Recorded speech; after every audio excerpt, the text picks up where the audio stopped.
By the 7 moons of Xylox, what is that hideous creature? Zara shrieked, her tentacles curling in horror as she pointed a trembling appendage at the furry beast bounding towards us. I couldn't help but chuckle. Relax, Space Cadet. That hideous creature is just my dog, buddy. Zara's iridescent eyes blinked rapidly in confusion. Dog? Is that some kind of earth weapon? Only if you count slobbery kisses and farts that could peel paint as weapons of mass destruction, I replied with a smirk. Buddy, in all his golden retriever glory, finally reached us and promptly flopped onto his back, tongue lolling out as he gazed up at Zara with what can only be described as doggy adoration. See? Totally harmless, I said, giving Buddy a belly rub. Unless you're allergic to unconditional love and excessive shedding. Zara cautiously extended one of her tentacles, which Buddy immediately began to lick with enthusiasm. It's not attempting to dissolve my flesh with acidic saliva? I snorted. Nah, that's just good old-fashioned dog drool. Although, fair warning, it can get pretty gnarly after he drinks from the toilet. Fascinating, Zara murmured, her initial fear morphing into scientific curiosity. And you say this creature is a companion? Yep. Man's best friend, loyal to a fault, and living proof that humans will pack bond with literally anything that doesn't try to eat us immediately.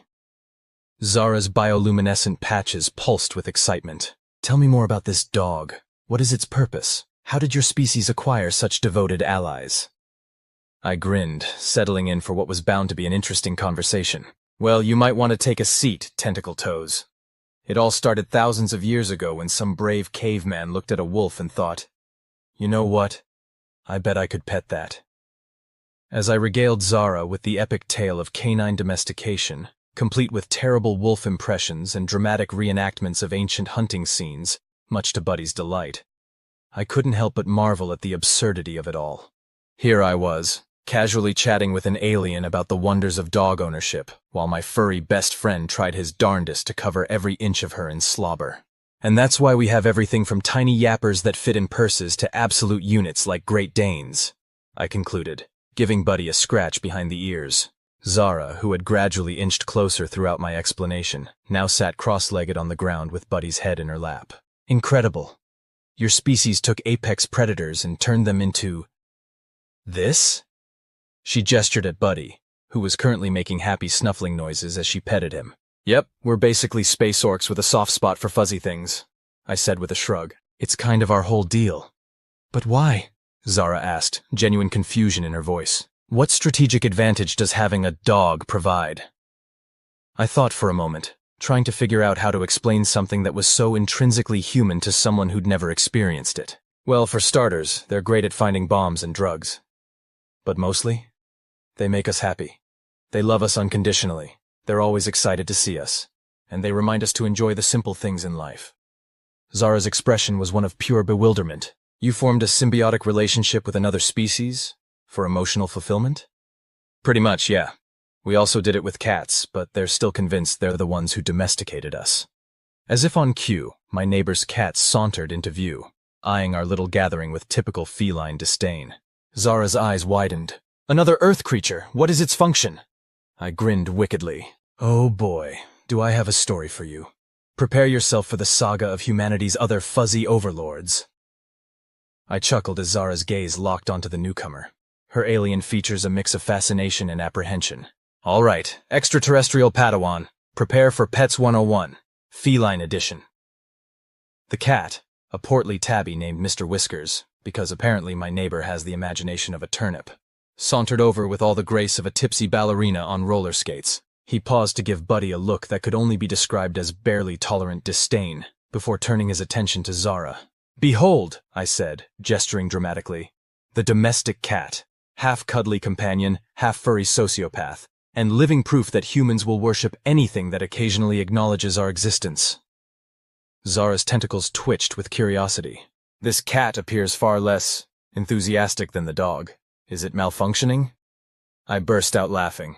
Nope, that's just peak cat performance right there. They've mastered the art of looking perpetually unimpressed. It's part of their charm. Mr. Whiskers chose that moment to unleash an ear-piercing yowl, causing Zara to recoil in alarm. Oh, relax, I said, waving a hand dismissively. He's just announcing his presence. Cats believe they're royalty, and that was the feline equivalent of, hear ye, your supreme overlord has arrived. Zara's bioluminescent patches flickered in what I was beginning to recognize as her version of a frown. I don't understand. If these cats are so aloof and demanding, why do humans keep them as companions? I scratched my chin thoughtfully. Well, it's complicated. See, cats are like that one friend who's kind of a jerk, but they're so charismatic you can't help but like them anyway.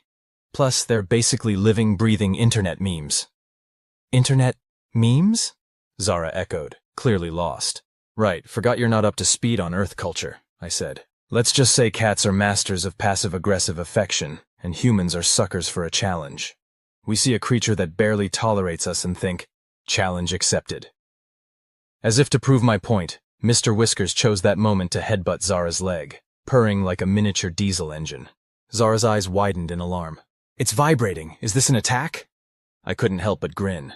Nah, that's a purr. It means he likes you. Or he's plotting your demise. With cats, it's a fine line. Fascinating, Zara murmured, cautiously extending a tentacle to pet Mr. Whiskers. The cat leaned into her touch, purr intensifying. So humans have allied themselves with both overly affectionate predators and aloof, vibrating fuzzballs. Truly, your species never ceases to amaze me. Oh, you ain't seen nothing yet, I said with a mischievous grin. Wait until I tell you about hedgehogs. Imagine if a cactus and a mouse had a baby, and that baby was grumpy about it. Zara's expression was a delightful mix of horror and intrigue. I'm not sure if I should be terrified or impressed by your planet's fauna. Why not both? I suggested. It's the standard human reaction to most things in nature. Take the platypus, for example. It's like Mother Nature got drunk and started playing creature creator with spare parts. As I launched into an enthusiastic, if somewhat embellished, description of Earth's weirdest animals, I couldn't help but feel a surge of pride.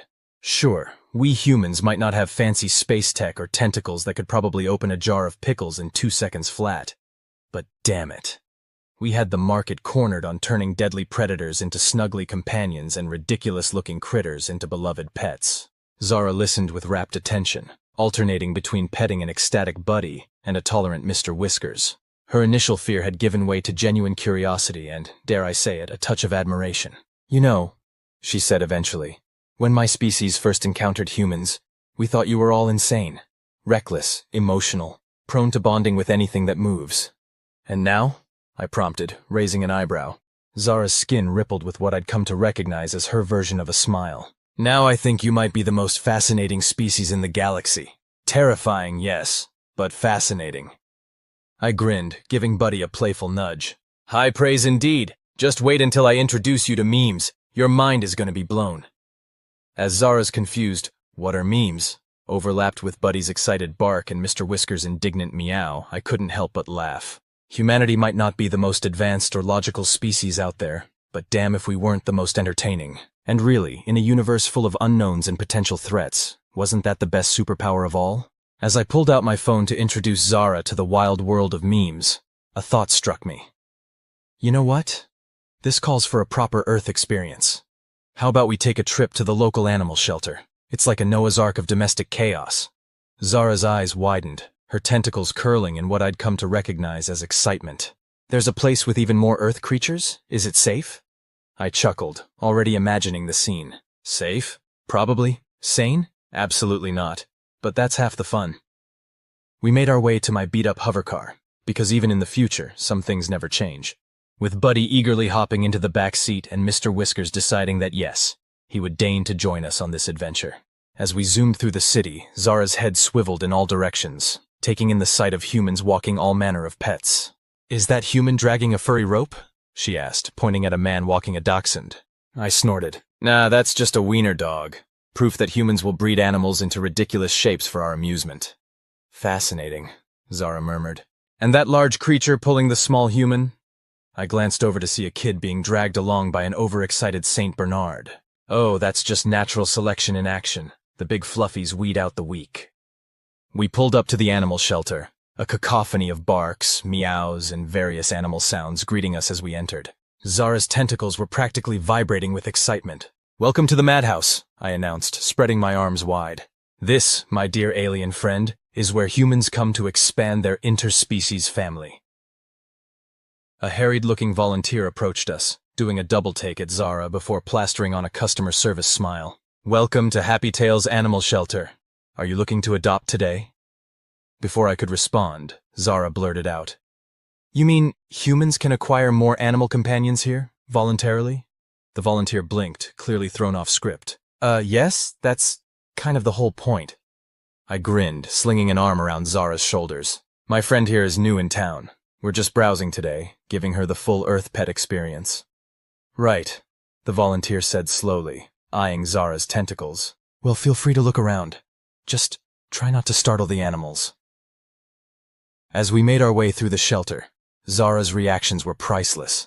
She cooed over the kittens, miniature vibrating fuzzballs, marveled at the rabbits, organic pom-poms with legs, and was utterly baffled by the ferrets. Snake cats? Why? But it was the reptile section that really threw her for a loop.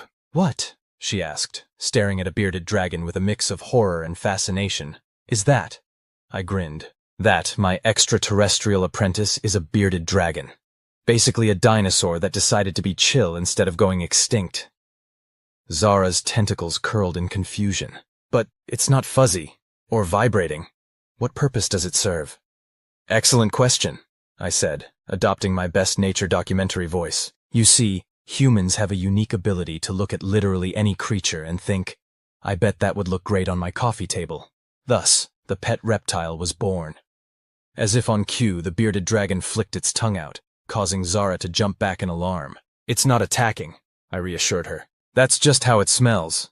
Think of it as nature's way of saying boop, but with more tongue action. Zara shook her head in disbelief. Your species continues to confound me. You've taken creatures from every conceivable habitat and made them companions? Yep, I said, popping the P with pride. Fuzzy, scaly, feathery. If it exists, some human has probably tried to pet it. As we continued our tour, passing by everything from hedgehogs to axolotls, I could see Zara's perception of humanity shifting. Her initial fear had given way to a sort of bemused respect. You know, she said as we watched a volunteer trying to wrangle an escaped ferret. When my species first encountered humans, we thought you were the most dangerous beings in the galaxy. I raised an eyebrow. And now? Zara's skin rippled in what I now recognized as her version of a laugh. Now I think you might be the craziest, but in a good way. You look at the most unlikely creatures and see friends. It's terrifying and wonderful all at once. I grinned, feeling an odd surge of pride. What can I say? We're equal opportunity snugglers. It's kind of our superpower. As we left the shelter, Zara turned to me with a determined look in her eyes. I think I understand now why your species has thrived despite your apparent lack of natural defenses. Your ability to form bonds with other creatures. It's remarkable. I nodded sagely. Yep, that's us. We'll befriend anything that doesn't eat us on sight, and even then, we might give it a shot if it looks cute enough. Zara's tentacles twitched in what I was beginning to recognize as her thinking pose. Perhaps our species could learn something from yours. About connection. About seeing the value in unlikely allies. I couldn't help but laugh. Well, if you really want to understand humanity, there's one more Earth experience you need to have. What's that?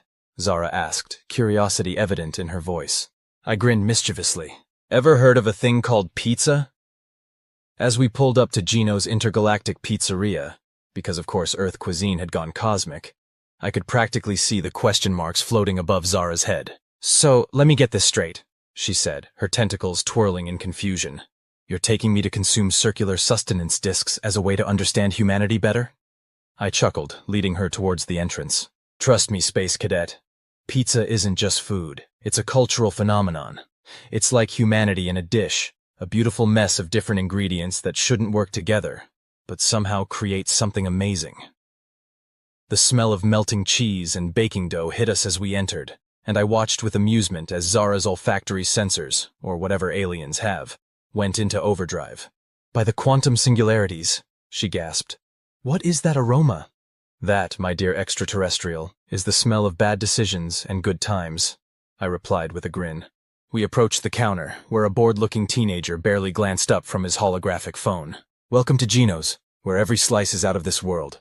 What can I get you? I turned to Zara with a mischievous glint in my eye. You ready for the full Earth experience? Her tentacles wiggled in what I'd come to recognize as nervous excitement. I suppose so? Excellent, I said, turning back to the cashier. We'll take one large pizza with everything on it. And I do mean everything. The teenager's eyes widened slightly, but he shrugged and tapped away at his screen. Your funeral, dude. That'll be 50 credits. As we waited for our monstrosity of a pizza, I explained the concept to Zara. See, pizza is like a microcosm of Earth culture. You've got your base. That's like the foundation of a society. Then you've got your sauce and cheese, the basics that hold everything together. And then... Your order's ready, the teenager called out, interrupting my impromptu TED Talk. I grabbed the box and led Zara to a table, dramatically lifting the lid to reveal our creation. It was a sight to behold, a chaotic mix of colors, textures, and smells that would probably make any food critic weep.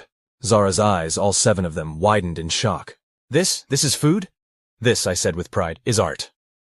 I picked up a slice, strings of cheese stretching dramatically as I lifted it. Now watch and learn. This is how humans connect with the universe. Taking a big bite, I couldn't help but groan in satisfaction. It was a beautiful disaster of flavors, spicy, sweet, savory, and probably a few things that defied description. Zara watched in fascination, her tentacles twitching as if trying to process what she was seeing. Cautiously, she reached out and picked up a slice with her appendages. So I just consume it? She asked hesitantly. I nodded encouragingly. Yep, don't think, just eat. It's the human way. With what I can only describe as alien determination, Zara took a bite.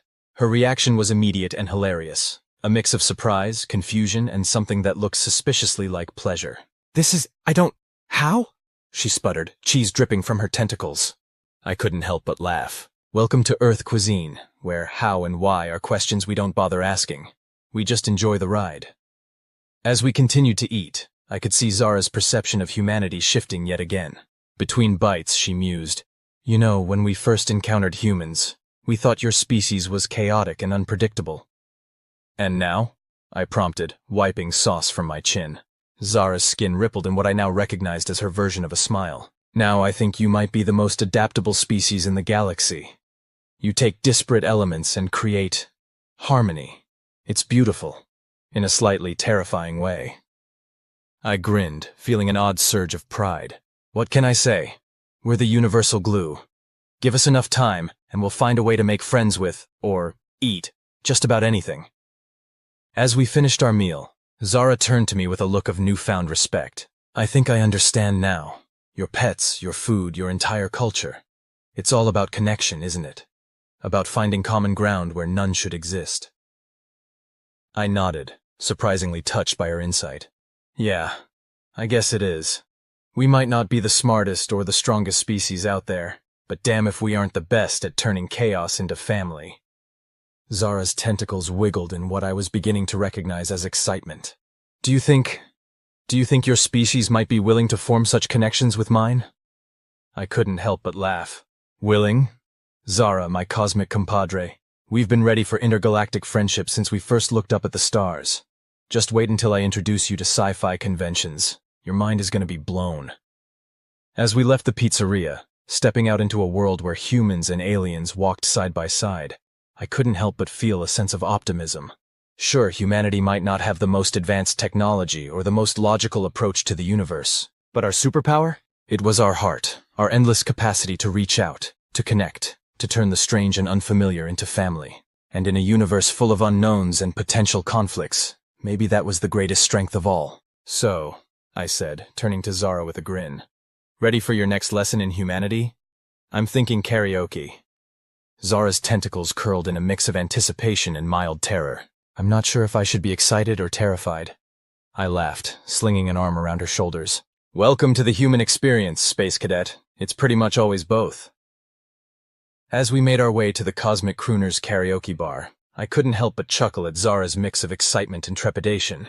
Her tentacles were doing a dance that I can only describe as the alien equivalent of nervous jazz hands. So, let me understand this correctly, Zara said, her bioluminescent patches pulsing with curiosity. Humans gather in dimly lit rooms to vocalize pre-recorded musical compositions, often while under the influence of mind-altering substances? I grinned, pushing open the door to the bar. That's karaoke in a nutshell, my extraterrestrial apprentice. It's like a beautiful train wreck of music, ego, and questionable life choices. The interior of Cosmic Crooners was a sight to behold. Holographic stars twinkled on the ceiling, while patrons of various species mingled at the bar. On stage, a Venusian with 3 heads was belting out a surprisingly harmonious rendition of Bohemian Rhapsody. Zara's eyes widened, all 7 of them, as she took in the scene. "This is chaotic." "Exactly," I exclaimed, steering her towards the bar. "That's the beauty of it. Karaoke is humanity distilled into its purest form. A mix of bravery, terrible decision-making, and the unshakable belief that yes, we can totally nail that high note in I Will Always Love You." As we settled onto our bar stools, a bartender with 4 arms and what appeared to be gills approached us. "What'll it be, folks?" I turned to Zara with a mischievous grin. "You ready to experience another Earth tradition? It's called liquid courage." Zara's tentacles curled hesitantly. "Is it safe?" I laughed. "Safe? Probably not. Fun? Absolutely.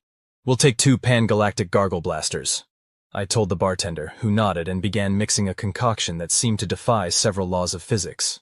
As we sipped our drinks, Zara's tentacles curling in shock at the first taste, I explained the finer points of karaoke etiquette. Rule number 1. Song choice is everything. You either go for something everyone knows and loves, or you pick something so obscure it loops back around to being cool. Zara nodded seriously, taking notes on a holographic pad she'd manifested from somewhere. "And what about vocal proficiency? Is that a requirement?" I nearly choked on my drink. "Oh, sweet summer child, vocal talent is entirely optional. Half the fun is watching someone butcher a song with the confidence of a Broadway star." Just then, the MC, a shimmering, translucent being that seemed to be made entirely of light, took the stage. "All right, cosmic cats and kittens, who's ready to rock the galaxy?" The crowd cheered, a cacophony of voices, tentacles, and what might have been sonar clicks filling the air. I turned to Zara with a grin. "So what do you say? Ready to make your galactic debut?" Zara's skin rippled in what I now recognized as a mix of excitement and terror. I'm not sure I understand enough about human music to participate effectively." I waved off her concerns. "That's the beauty of it. Understanding is optional. Enthusiasm is mandatory. Come on, I've got the perfect song for us." Before she could protest, I was dragging her towards the sign-up booth. The attendant, a being that looked suspiciously like a sentient cactus, blinked its spiny eyelids at us. "Names and song choice?" "Put us down for Don't Stop Believin' by Journey," I said with a grin, "under the name Humans and Where to Find Them." As we waited for our turn, I could see Zara's nervousness growing. Her tentacles were practically tying themselves in knots. "Relax," I said, giving her a reassuring pat. "Remember, the key to karaoke isn't being good. It's about having fun and embracing the chaos." "Chaos," Zara muttered. "That does seem to be a recurring theme in human activities." Before I could respond, the MC's voice boomed through the bar. "Next up, we have a special treat. Making their galactic debut, please welcome Humans and Where to Find Them." As we took the stage, the opening chords of Don't Stop Believin' filled the air. I grabbed the mic, grinning at Zara. "Just follow my lead, Space Cadet. And remember, it's not about hitting the notes, it's about hitting them with confidence." What followed was 5 minutes of what can only be described as beautiful disaster. My enthusiastic but pitch-challenged vocals blended with Zara's tentacle waving and surprisingly melodic humming. The crowd, in true karaoke spirit, cheered us on with reckless abandon. As we belted out the final Don't Stop Believin', I couldn't help but feel a surge of pride.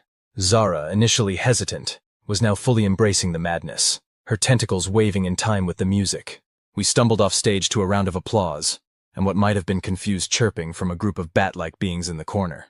"That was—" Zara paused, seemingly at a loss for words. "Awesome? Terrifying? A physical manifestation of chaos theory?" I supplied helpfully. She laughed, a sound like tinkling crystals. "All of the above, I think. Is this how humans always feel?" I grinned, slinging an arm around her shoulders as we made our way back to the bar. "Welcome to the human experience, my alien friend. It's a non-stop roller coaster of what the hell are we doing? And let's do it again." As we settled in to watch the next brave soul take the stage, a Martian attempting Sweet Home Alabama with mixed results, I could see a new understanding dawning in Zara's eyes. "You know," she said thoughtfully, "when my species first encountered humans, we thought you were unpredictable and potentially dangerous." "And now?" I prompted, taking a sip of my drink. Zara's skin rippled in what I now recognized as her version of a smile. Now I think you might be the most fascinating species in the galaxy. You take joy in imperfection, find unity in chaos. It's beautiful in its own way. I couldn't help but feel a surge of pride. That's us, all right. Masters of turning oops into awesome since the dawn of time. As the night wore on, filled with more songs, more laughter, and yes, more pan-galactic gargle blasters, I watched as Zara's perceptions of humanity continued to evolve. With each off-key note and enthusiastic cheer, she seemed to grasp a little more of what made us tick. And isn't that what it's all about? In a universe vast and often intimidating, we humans had found a way to connect, through music, through laughter, through shared experiences both triumphant and gloriously disastrous. As we stumbled out of the bar in the early hours of the morning, arm in arm, or arm in tentacle as it were, I couldn't help but feel optimistic about the future of human-alien relations. We might not be the most advanced or logical species out there, but damn if we weren't the best at turning strangers into friends and chaos into community. And really, in a galaxy full of unknowns, isn't that the greatest superpower of all? As we ambled down the neon-lit street, the first hints of dawn peeking over the horizon, Zara's tentacles were still swaying to some unheard rhythm. Her bioluminescent patches pulsed with a warm glow that I'd come to recognize as contentment. You know, she mused, her voice slightly slurred from the pan-galactic gargle blasters. I think I'm beginning to understand why your species has thrived despite all odds. I raised an eyebrow, narrowly avoiding a collision with a hovering trash can. Oh yeah? Do tell, cosmic compadre. Zara's tentacles gestured expansively, nearly taking out a passing Andromedan. It's your adaptability, your willingness to embrace the absurd. You turn potential disasters into epic dance parties? I supplied helpfully. She bobbed all 7 of her eyes in what I assumed was an emphatic nod. Precisely. Take this karaoke ritual, for instance. In theory, it should be a cacophonous disaster. And yet it's a beautiful mess that somehow brings everyone together. I finished, grinning. As we turned a corner, we found ourselves in front of a 24-hour diner called the Milky Way Munchies. The retro-futuristic sign flickered invitingly, promising Earth's best comfort food, now with 50% less gravity. I glanced at Zara, a mischievous glint in my eye. You up for one more Earth experience? Trust me, nothing caps off a night of karaoke like greasy diner food. Zara's skin rippled in what I now recognized as a mix of curiosity and mild trepidation. Is it safe? I laughed, steering her towards the entrance. Safe? Probably not. Delicious? Absolutely. The interior of the diner was a charming clash of 1950s Americana and futuristic tech. Holographic menus floated above chrome tables, while a jukebox in the corner played a mix of Earth classics and alien pop hits. We slid into a booth, and a waitress with green skin and antenna rolled over on what appeared to be rocket-powered roller skates. Welcome to the Milky Way Munchies, where every meal is out of this world. What can I get you, sugar? I turned to Zara with a grin. You ready for the full diner experience? Her tentacles wiggled in what I'd come to interpret as excited nervousness. I suppose so. Excellent, I said, turning back to the waitress. We'll have 2 supernova specials, extra crispy on the hash browns, and a side of Martian mozzarella sticks. As the waitress jetted off to place our order, Zara leaned in conspiratorially. Is this another situation where I shouldn't ask what's in the food? I chuckled, reaching for the floating salt shaker. Now you're getting it. Rule number 1 of diner food. Don't ask, just enjoy. Our food arrived in record time, defying several laws of physics and probably a few of thermodynamics. The supernova special lived up to its name. A plate piled high with eggs, bacon, pancakes, and hash browns, all glistening with a sheen that promised deliciousness and potential heart palpitations. Zara eyed the feast warily. And humans consume this voluntarily? Not just voluntarily, I said, diving in with gusto. We celebrate it. This, my extraterrestrial apprentice, is comfort food. It's how we cope with everything from breakups to intergalactic diplomacy crises. As we ate, or in Zara's case, cautiously sampled, I couldn't help but notice her expression shifting from skepticism to something approaching wonder. You know, she said between bites of a surprisingly crispy hash brown, when my species first encountered humans, we thought your eating habits were primitive and potentially harmful. I paused, a forkful of syrup-drenched pancake halfway to my mouth. And now? Zara's skin rippled in what I now recognized as her version of a thoughtful smile. Now I think they might be one of your greatest strengths. You take simple ingredients and create experiences, memories. Connections. I nodded, feeling an odd sense of pride. That's us, all right. We'll bond over anything, especially if it's deep-fried and served at 3 a.m. As we polished off our meal, the diner slowly filling with an eclectic mix of night owls and early risers from across the galaxy, I could see Zara's perception of humanity shifting yet again. I think I understand now, she said, absently twirling a tentacle around her fork. Your species' strength isn't in your technology or your physical abilities. It's in your capacity to find joy and unity in the most unlikely places. I grinned, raising my coffee mug in a toast. To humanity, turning what the hell into hell yeah, since the dawn of time. Zara laughed, a sound like chiming bells, and raised her own mug, filled with something that looked suspiciously like liquid starlight. As we left the diner, stepping out into the early morning light of a world where humans and aliens coexisted in chaotic harmony, I couldn't help but feel a sense of optimism about the future. Sure, we might not be the most advanced or logical species in the galaxy, but our superpower? It was our heart, our endless capacity to adapt, to connect, to turn the strange and unfamiliar into family. Whether through pets, pizza, karaoke, or greasy diner food, we'd found a way to bridge the gap between worlds. And in a universe full of unknowns and potential conflicts, maybe that was the greatest strength of all. So, I said, turning to Zara with a grin. Ready for your next lesson in humanity? I hear there's an intergalactic paintball tournament starting in an hour. Zara's tentacles curled in a mix of excitement and mild terror. I'm not sure if I should be thrilled or terrified. I laughed, slinging an arm around her shoulders. Welcome to the human experience, Space Cadet. It's always a bit of both, but trust me, that's where the fun begins. As we set off towards our next adventure, I couldn't help but think that maybe, just maybe, this was the start of a beautiful intergalactic friendship. And isn't that what humanity does best? Turning chaos into connection, one absurd experience at a time.